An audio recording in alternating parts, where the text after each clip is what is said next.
बिस्मिल्लाहिर्रहमानिर्रहीम। कुछ फ़ैसले हम खुद करते हैं और कुछ तकदीर हम पर मुसल्लत कर देती है। लेकिन क्या हो अगर आपकी ज़िंदगी का सबसे बड़ा सुकून ही आपके लिए सबसे बड़ा इम्तहान बन जाए।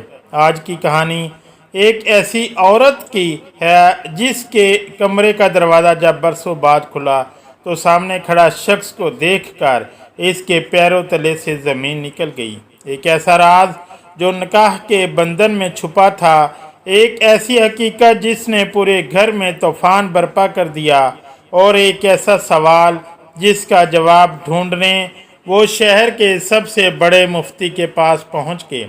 आखिर इस बंद कमरे में ऐसा क्या हुआ कि इसे खुद को जख्मी करना पड़ा।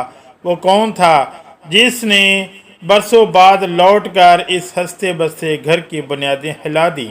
और क्या एक औरत एक वक्त में दो रिश्तों की कैद में रह सकती है। सच्चाई जानने के लिए कहानी को आखिर तक लाजमी सुनिए, क्योंकि इसका अंजाम आपके होश उड़ा देगा। आज मेरा निकाह था, मैं दुल्हन बनी बैठी थी। मैं तो वैसे भी बहुत हसीन थी, मगर आज और भी खूबसूरत लग रही थी। ये सभी कह रहे थे, मगर मेरा दिल तड़प रहा था कि ये कैसे हो गया था। ऐसा नहीं होना चाहिए था। बहुत खौफजदा थी। आज तक जिस देवर से मेरी बहुत दोस्ती थी, जिसे मैं अपना बच्चा समझती थी, आज वही मेरा शोहर कैसे बन गया। या खुदा, मैं इसका सामना कैसे करूँगी। थोड़ी देर बाद दरवाज़ा खुला। मैं अपने आप में ही सिमट गई। सारंग अंदर आया था।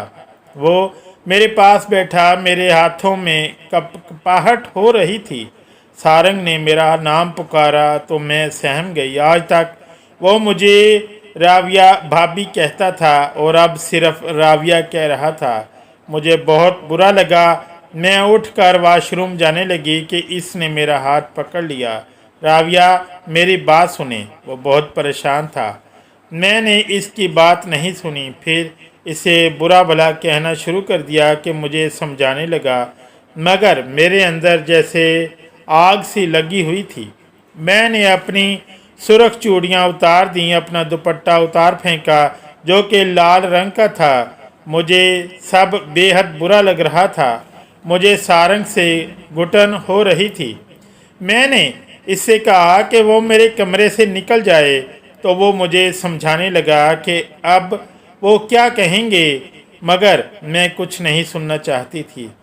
मुझ पर यह बंधन ज़बरदस्ती बांधा गया था। अफसोस से मुझे देखता कमरे से निकल गया। मेरी पहली शादी धूमधाम से हुई थी। अहमद ने मुझे एक शादी में देखा था और वो मेरे दीवाने हो गए थे। फिर तो इनकी माँ बाप ने मेरे घर की दहलीज पकड़ी, रोज़ आते थे, राविया का रिश्ता हमें दे दीजिए। ये रिश्ता कबूल कर लिया गया। चट मंगनी और पट ब्याह हो गया। मैं बहुत खुश थी। अहमद का प्यार, इनकी मोहब्बत मुझसे संभाले नहीं संभलती थी। जितनी मोहब्बत वो मुझसे करते थे, इससे ज़्यादा मैं इनसे करने लगी। घर में अंकल आंटी और मेरा छोटा देवर सारंग, हम सभी एक साथ रहते थे। जबकि मेरी नंद फरा की शादी हो गई थी। वो अहमद से बड़ी थी। मेरी सास मुझसे बहुत मोहब्बत करती थी। मैं भी इनकी खिदमत करती, और सारंग तो जैसे मेरे लिए किसी बच्चे की मानित था। हर वक्त मेरे आगे पीछे घूमता। भाभी बहुत अच्छी है। वो मेरा दुपट्टा चूमता, मैं इसे गले से लगा लेती। जबकि सारंग को कोई काम होता, वो मुझसे कहता, मैं इसकी हर ज़रूरत का ख्याल रखती। वो बड़ा हो गया था, तभी कॉलेज जाने लगा, तो किसी भी लड़की की जिक्र मुझसे शेयर करता। पता ही नहीं चला हमारी शादी को 2 साल गुजर गए। मेरी तबीयत अचानक ख़राब हो गई। किचन में खाना बनाते हुए चकरा कर गिर पड़ी। सारंग ने सभी को बुलाया। इसने शोर मचा दिया और मुझे मेरे कमरे तक, मेरी सास और इन दोनों ने मुझे कमरे में लिटा दिया। सारंग ने अहमद को जल्दी से बुलाया। वो मेरे पास परेशान खड़े रहने लगे। तब जाकर मुझे होश आया। तब तक अहमद भी डॉक्टर को ले आए। डॉक्टर ने बताया कि मैं उम्मीद से हूँ। मेरी खुशी का ठिकाना नहीं रहा जब मेरी सास ससुर भी बेहद खुश थे, और सारंग तो खुशी से पागल हो रहा था। वो चचा बनने लगा था। मुझे शर्म आ रही थी, मगर मैं भी बहुत खुश थी। अब मुझे घर का कोई काम नहीं करने दिया जा रहा था। अहमद ने मासी का बंदोबस्त कर दिया। ठीक 9 माह बाद मेरे घर बेटा हुआ। अहमद इसे हर वक्त हाथों में उठाए फिरता था। वो चचा भतीजा सारा दिन खेलते रहते। अहमद के आने में देर होती तो हाथ पैर फूल जाते थे, मगर अब नौफिल आ गया था। सारिंग अहमद के आने तक इसे संभालता रहता। अगर वो रोना शुरू कर देता तो मुझे भी गुस्सा आ जाता। सारे घर में अहमद के चर्चे होते थे। इनके आने तक सब ठीक हो चुका था। अहमद के जाने के बाद से ही मैं परेशान हूँ, क्योंकि नौफिल अभी छोटा था। वो मम्मी पापा और सारंग के साथ खुश रहता था। सारंग के समझाने पर मैं कुछ नॉर्मल हुई। अभी मुझे 6वां महीना चल रहा था। अहमद अपने किसी क्लाइंट से मिलने बलूचिस्तान के शहर तुर्बत गए हुए थे। मुझे बहुत डर लग रहा था कि वहाँ के हालात ठीक नहीं थे, मगर अहमद ने मुझे तसल्ली दी कि जब तक तुम्हारी मोहब्बत मेरे साथ है, मुझे कुछ नहीं होगा। वो मुझे अपना और बच्चों का ख्याल रखने का कह कर चले गए। इन्हें गए हुए 2 दिन ही हो गए थे। इनसे बस एक बार फ़ोन पर बात हुई थी। एक दिन हम सब लॉन्च में बैठकर टीवी देख रहे थे। मेरी सास ससुर खबरें सुनते थे। खबरों में एक ब्रेकिंग न्यूज़ थी कि तुर्बत जाने वाली बस को डाकुओं ने घेर लिया और मुसाफिर जो कराची से और दूसरे शहरों से आए थे, सबको शहीद कर दिया। ये खबर सुनते ही हम परेशान हो गए। मैंने जल्दी से अहमद को कॉल मिलाई, मगर रिंग जा रही थी, रिसीव नहीं कर रहा था। हम लोग बहुत परेशान थे। अंकल और आंटी रोए जा रहे थे। सब लोग दुआएं कर रहे थे। मैं पागलों की तरह कॉल किए जा रही थी। जब तक घंटी जा रही थी, मेरी आस बंधी हुई थी। अंकल आंटी को क्या हो गया है? सबको अहमद को कुछ नहीं होगा, वो ठीक हैं। मैं इन्हें चुप करवाते करवाते थक चुकी थी कि इन्हें कुछ नहीं होगा। एक हफ्ता गुजर गया। सब लोग हमारे घर में जमा थे। मेरी चूड़ियाँ टूट गई थीं, मेरे बाल बिखरे हुए थे। मैं एक जिंदा लाश की तरह बैठी रहती थी। सब अहमद की शहादत की बातें कर रहे थे। मुझे यकीन नहीं आ रहा था, पर मैं अब इनकी आवाज़ नहीं आती थी। मुसलसल से राब्ता ख़त्म हो गया था। अब तक कोई अता पता नहीं था। इन्हें शहीद करार दे दिया गया था। मैं इद्दत में थी। जब तक डिलीवरी नहीं हुई थी, मुझे इद्दत में रहना था। नौफिल को सारंग संभालता था। मैं अपने कमरे में पड़ी रहती थी। वक्त गुजरता गया, क्योंकि वक्त गुजर ही जाता है, किसी के लिए नहीं रुकता। मेरी गोद में नन्ही सी परी आ चुकी थी, बिल्कुल मेरे जैसी थी। जबकि नौफिल अपने वालिद पर गया था, मैं बेटी को गोद में लेकर रो पड़ी। मेरी बच्ची क्या नसीब लिखवा कर लाई थी। इसके दुनिया में आने से पहले ही इसके सर से बाप का साया छिन गया था। आज मैं अपने सारे आंसू बहा रही थी। सारंग ने मेरा हाथ थाम लिया। ऐसा मत करें भाभी, मेरी गुड़िया को कुछ मत कहें। वो भी रो रहा था। सारंग तुम्हारे भाई को बोला था मैंने, लेकिन उन्होंने मेरी एक नहीं सुनी। मैं रोते रोते बेहोश हो गई। एक हफ्ता मुझे अस्पताल में रहना पड़ा। मेरी सारी उम्मीदें दम तोड़ रही थी। समझ में नहीं आ रहा था कि क्या करूं, कहाँ जाऊं। अहमद के बिना इतनी लंबी ज़िंदगी कैसे गुजारूं। जैसे जैसे वक्त गुजरता, लोगों की बातें सुनने में आ रही थी कि सारंग कैसे इस उम्र में शादी नहीं करता। इतनी खूबसूरत बेवा भाभी घर में है। और मेरे माँ बाप भी ये बात सोचने पर मजबूर हो गए। मेरे भाइयों को डर सता रहा था कि अभी तुम भरी जवानी में विवाह हो गई हो और अब अपने घर चलो, यहाँ क्या करोगी। मेरे माँ बाप ने सारंग को घर वालों को भी कहा कि अब ये तो बेवा हो गई है। मैंने अपनी माँ से कहा मुझे डर लग रहा था कि मेरे माँ बाप मेरी दूसरी शादी कहीं और न कर दें। मेरे साथ मेरी सास ससुर भी बहुत परेशान थे। मेरी सास बीमार रहने लगी। आंटी बच्चों से जुदा नहीं होना चाहती थीं और न ही मैं बच्चों से जुदा होना चाहती थी। मुझे नहीं मालूम था कि आंटी के दिल में क्या चल रहा था। वो दिन ब दिन बीमार होती जा रही थी। एक दिन मेरे अम्मी अब्बू के पास गईं और इनसे कहा कि राविया की शादी सारंग से करा दें। अम्मी अब्बू अभी मान गए। सारंग हालांकि मुझसे बहुत छोटा था, मगर फिर भी वो राज़ी हो गया। मुझे तो यकीन नहीं आ रहा था कि कैसे मेरी किस्मत का फ़ैसला ऐसे इतनी आसानी से कर सकता है। मुझे सारंग से बात करने का मौका नहीं दिया गया। अचानक एक दिन अंकल मेरे कमरे में आए। राविया, हमें माफ़ कर दो, हमारा जवान बेटा चला गया है। इसकी निशानी ये बच्चे हैं, इनको हमसे जुदा ना करो। अंकल ज़ारो कतार रो रहे थे। वो कभी मेरे सामने हाथ जोड़ते तो कभी पैर पकड़ते। मुझसे इनकी ये हालत देखी नहीं जा रही थी। मैं मजबूर हो गई। वो चले गए, मैं सिसकती रह गई और इनके सामने मैं खामोश रही। वो तो चले गए, मैं सिसकती रह गई और आज मेरा देवर मेरा शौहर बना बैठा था। मैंने अपने कमरे के क्वार्टर बंद कर रखे और नींद की गोलियां खाकर सोने की कोशिश करने लगी, मगर नींद कोसों दूर थी। मैं अपने कमरे में नहीं थी, मैं सारंग के कमरे में मौजूद थी, मगर वो शायद मेरे बच्चों के कमरे में था। वैसे भी वो ज़्यादा वक्त इन्हीं के साथ गुजारता था।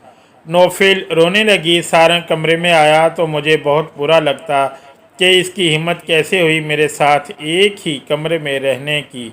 तभी मैं उठी और बाहर निकल आई, बच्चों के कमरे में आ गई। मैंने सारंग से बात करना भी छोड़ दिया था। वो मुझसे बात करने की कोशिश करता। एक दिन वो मेरे साथ मेरे कमरे में था तो फिर इसने मुझे पुकारा कि मुझे आपसे बात करनी है। मुझे इससे कोई बात नहीं करनी थी तो इसने बताया कि वो भी मजबूर हो गया था। अम्मी अब्बू की हालत देखकर वो मुझे अपने बच्चों के लिए लाया है। इन्हें किसी और के हवाले नहीं कर सकता था। अब्बू पर फालिज का हमला होता तो मेरी शादी किसी और से कर दी जाती और इनको वो प्यार सिर्फ वही दे सकता था। वो कमरे से निकल गया, मगर मैं सोच में पड़ गई कि वो सही कह रहा था। अब हम लोग आपस में बातचीत करते रहते थे। वो बच्चों की बातें करता रहता। मुझे इसकी बातें अच्छी लगती थीं। सच पूछें तो मुझे वो अच्छा लगने लगा था। वो मजबूरी में इन्हें अब मुझसे वाकई मोहब्बत हो गई थी। वो मुझे देखता रहता। जब मैं देखती तो वो आंखें चुरा लेता। इसे मेरी पसंद नापसंद का बहुत ख्याल था। एक दिन इसने मुझसे कहा, राविया, मुझे आपसे मोहब्बत हो गई है। मैं हैरत में थी। तभी वो बोला, इसमें हैरत की क्या बात है, अब हमारा रिश्ता बदल चुका है। आप मेरे निकाह में हैं। मेरा आपके बिना दिल भी नहीं लगता। इसने मेरा हाथ पकड़ा तो मैं चुप हो गई। इसने अपनी मोहब्बत का इजहार किया था तो मैंने भी माजी की तमाम दीवारें हमारे बीच से हटा दी थीं। अब हम दोनों एक हो चुके थे। सारंग मेरा बहुत ख्याल रखता। सुबह उठने से पहले मेरे लिए चाय बना कर रखता। इसकी दीवानगी बढ़ती जा रही थी। हमारी फैमिली मुकम्मल हो गई थी। हम बहुत खुश थे, मगर मैं अहमद को भूली नहीं थी। इनकी यादें मेरे साथ थी, क्योंकि ज़िंदगी का ये सच है कि मरने वालों के साथ कोई मर नहीं जाता। और सारंग से शादी को 4 साल हो चुके थे। हमारा एक बेटा भी था जो मेरा और सारंग का था। मुझे डर था कहीं सारंग अपनी औलाद के सामने नौफिल और सिमन को भूल न जाए, मगर मैं गलत थी। सारंग इन तीनों को एक जितना ही प्यार करता, कोई फ़र्क महसूस नहीं करता, बल्कि नौफिल और सीमन को ज़्यादा प्यार देता था। हम बहुत खुश थे। आज हमज़ा की पहली सालगिरह थी। मैंने ग्रीन कलर की साड़ी बांधी थी। सारंग को ग्रीन कलर बहुत पसंद था। हम केक काटने ही वाले थे कि बेल बजने की आवाज़ आई। मैंने इनसे कहा, आप बैठे, मैं देखती हूँ। मैंने दरवाज़ा खोला तो सामने अहमद खड़े थे। मुझे देखकर खुशी से मुस्कुरा रहे थे, मगर मेरी मुस्कुराहट गायब हो चुकी थी। मेरे हल्क से आवाज़ नहीं निकल रही थी। मैं वहीं ढेर हो गई। सारंग ने पुकारा, भाई, और फिर इनके गले लग गया। अंकल आंटी देखकर बहुत खुश हुए। वो सब लोग रो रहे थे। ये खुशी के आंसू थे, मगर एक मैं थी जो खुश नहीं थी। अगर मेरी शादी ना की होती तो आज मेरी खुशी का कोई ठिकाना नहीं होता, मगर आज मैं दोराहे पर खड़ी थी। अहमद ने बच्चों को प्यार किया। वो सीमन को पहली बार देख रहे थे। वो 5 साल की हो गई थी। सबके पूछने पर उन्होंने बताया कि इन्हें कुछ लोगों ने कैद में रखा था, जिनमें मैं भी शामिल था। हमें ऐसी जगह पर रखा गया था जहां कोई आबादी नहीं थी, पहाड़ ही पहाड़ थे। हमसे सख्त काम करवाया जाता था और पाँव में जंजीरें बंधी हुई थी। एक आदमी ने वहाँ से भागने की कोशिश की तो इसका कत्ल हो गया था। तो फिर हम लोग डर के मारे वहाँ से भागने की कोशिश नहीं करते थे, मगर आज हम सबको रिहा कर दिया गया। ये सुनकर सब बहुत खुश थे कि अचानक अहमद ने पूछा, ये बच्चा किसका है? वो हमजा को देख रहे थे जो मेरे हाथ में था। हम सब को सांप सूंघ गया। सारंग ने कहा कि ये मेरा बेटा है। वो बहुत खुश हुए, हमजा को लेकर प्यार करने लगे। तभी वो पूछने लगे कि सारंग की बीवी कहाँ है। तो सारंग ने इनकी बात टाली और कहा, खाना खा लें। मैंने खाना लगा दिया। सब लोग खाना खाने लगे, लेकिन मैं और सारंग एक प्लेट में चमचा ही चला रहे थे। अंकल आंटी भी बहुत परेशान थे। अब क्या होगा? मैंने डरते हुए पूछा। बेटा घबराओ मत, अभी इनको आराम करने दो, सुबह बात करेंगे। सारंग, तुम समझते क्यों नहीं? वो मुझे अपनी बीवी समझते हैं, मेरे बगैर कमरे में नहीं जाएंगे। मैंने इसे समझाया। तब सारंग ने अपना सर पकड़ लिया। मुझे इनको सब कुछ अभी बताना होगा। मुझे इनका सामना करने की हिम्मत नहीं थी। अंदर से बहसो तकरार की आवाज़ें आ रही थी। कुछ देर बाद आवाज़ें बुलंद होने लगी कि तुम ऐसा कैसे कह सकते हो? वो चिल्लाने लगे, भाई मेरी बात को समझने की कोशिश करें। सारंग समझा रहा था। वो कुछ सुन नहीं रहे थे। वो तेज की हालत में थे। इनको लग रहा था कि सारंग की बुरी नज़र थी मुझ पर, तभी इसने मुझसे शादी कर ली। वो सारंग का गिरेबान पकड़े हुए थे। हम सब मजबूर हो गए थे। वो अंकल आंटी हम जवान लड़की को कब तक अपने घर में बिठा कर रख सकते थे? कोई और होता तो बच्चों के लिए हमने ये फैसला किया। इन दोनों ने ये सब बच्चों के लिए किया। वो खामोश हो गए थे।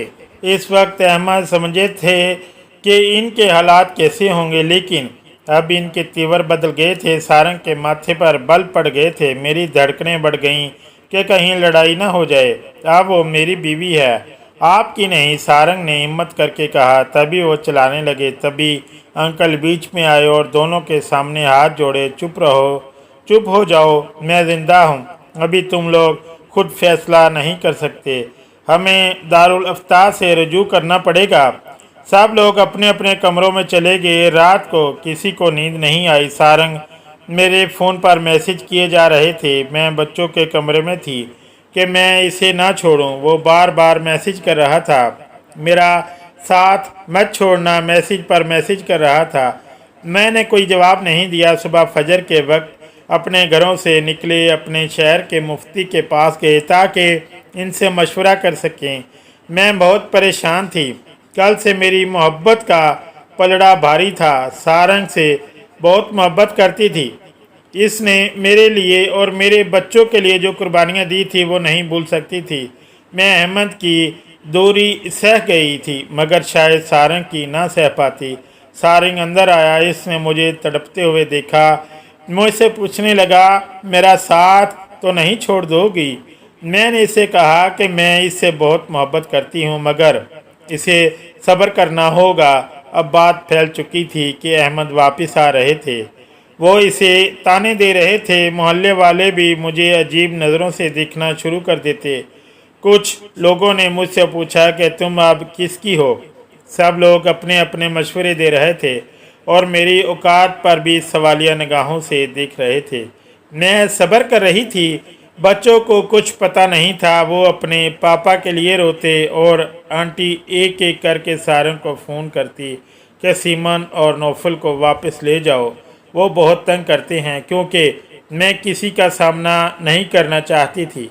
अहमद ने एक दारुल अफ्ताह में मुफ्ती साहब से रब्ता किया था। इन सब का यही जवाब था कि अब राविया सारंग की है। वो बहुत गुस्से में थे। उन्होंने सारंग से कहा कि मुझे तलाक दे दो ताकि फिर अहमद से शादी कर ले। सारंग इस बात पर राज़ी नहीं था। मुफ्ती साहब आ चुके थे। उन्होंने शाम का वक्त दिया था। शाम हो गई थी। फिर वो सब बैठे। मुफ्ती साहब ने कहा कि अहमद का बड़ा बेटा 5.5 साल का है और 9 साल तक कोई खबर न आने का आसरा इसे माना जाता है कि इतने अरसे तक वो गुम है। अगर शहादत की खबर हो रखे हों तो ऐसा न हो कि वो कहाँ है, ज़िंदा भी है या नहीं, तो निकाह खुद ब खुद ख़त्म हो जाता है। अब ऐसा है कि आपकी बहू बेवा हो गई थी, फिर भी 1 साल इंतज़ार किया मगर कोई जवाब नहीं मिला, तो वहाँ सारंग से निकाह हुआ। इस तरीके से राविया सारंग की बीवी है और शरई तौर पर दोनों का निकाह कायम है। आपको ये फ़ैसला सुनाने आए हैं। मुफ्ती साहब ने कहा कि सब्र करें और किस्मत के फ़ैसले को मानें। मैं बहुत परेशान थी क्योंकि मुफ्ती साहब के फ़ैसले से सबके दिल सुकून हुए थे। वहाँ अहमद गुस्से में थे, जैसे ही वो सारंग पर झपटने वाले थे कि मुझे दोबारा निकाह करना है, मैं दोबारा निकाह करूँगा। इस बात पर बहस बढ़ती जा रही थी। वो हाथापाई पर उतर आए। मैं बहुत डर गई थी। घर में तूफान बरपा था। ये दोनों एक दूसरे की जान के दर पे हो गए थे, तो मैंने खुद को ज़ख्मी कर लिया। अहमद के पास पिस्तौल था। तभी मैं बेहोश हो गई। मुझे अस्पताल ले जाया गया। बहुत खून बह चुका था। जब होश आया तो अहमद मेरे पास थे। मुझे देखकर बहुत खुश हुए। अहमद नाराज़ थे, लेकिन अब वो बहुत शर्मिंदा थे और मुझसे माफ़ी मांग रहे थे। मैं बहुत रो रही थी। अहमद ने फैसला किया था कि एक रास्ता चुनना मुश्किल था। मैं ठीक होकर घर वापस आ गई। अहमद ने हमेशा के लिए मुल्क से बाहर जाने का फ़ैसला कर लिया। अब वो हमारे बीच नहीं रहना चाहते थे। उन्होंने माफ़ी मांगी और जाते जाते मेरे कमरे में आए थे। कहने लगे, मुझे तुमसे कोई गिला नहीं है। थके कदमों से बाहर जाने लगे। तभी सारंग मुझे समझाने लगे कि इस सब में तुम्हारी कोई गलती नहीं है, ये सब किस्मत का खेल है और किस्मत के आगे इंसान बेबस है। ज़िंदगी अक्सर हमें वहाँ ले आती है जहाँ कोई भी फैसला करना नामुमकिन हो जाता है। तकदीर के इस खेल ने सब कुछ बदल कर रख दिया, मगर आखिर में वही हुआ जो अल्लाह को मंजूर था। इस वाक़े के बारे में आपकी क्या राय है? क्या ऐसे हालात में जज्बात अहम होते हैं या कानून? अपनी कीमती राय का इजहार नीचे कमेंट बॉक्स में ज़रूर करें और अगर इस कहानी ने आपको सोचने पर मजबूर किया हो तो इसे लाइक और शेयर ज़रूर करें। अगली कहानी तक के लिए अपना बहुत ख्याल रखिएगा। अल्लाह हाफिज़।